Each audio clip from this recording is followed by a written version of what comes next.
First time I visited the Church of the Holy Sepulchre in Jerusalem, I was astonished to discover that the place of Golgotha and also the place of Jesus' tomb are housed in the same church. They're just a few steps apart, which bears witness in the Gospels where it says that Jesus was buried in a garden not far from the place where he was crucified.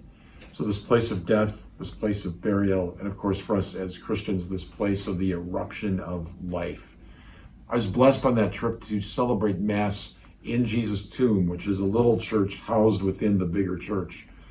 And I was thinking to myself, I was standing on the center of the universe, the spot where Jesus Christ, the Son of God, rose from the dead. And I was just floating around the ceiling by the end of that Mass. It's there that, with the exception of just a few major feasts, you can celebrate the Easter liturgy every day. So it's always Easter in that beautiful little tomb of Christ. So it gives us points to ponder that it's just a few steps from Jesus' crucifixion to Jesus' resurrection physically. It's just 3 days from Good Friday to Easter Sunday. It's just a few years from this moment until we fall into the mystery of eternal life.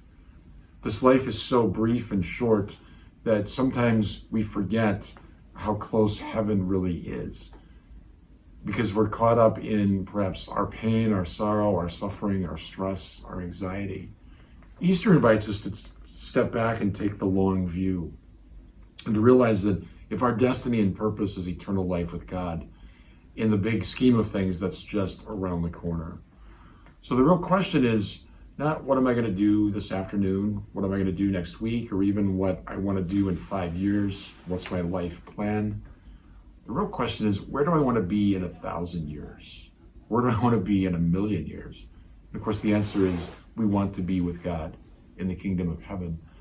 That's promised to us through the resurrection of Christ. And so just as it's a short walk from Golgotha to the resurrected presence of Christ coming out of the tomb, so too it's a short walk from this life to eternity. It's a beautiful thought to remember that also gives us an urgency to the call of holiness, that I have just a few years to do something beautiful for God that no one else can do.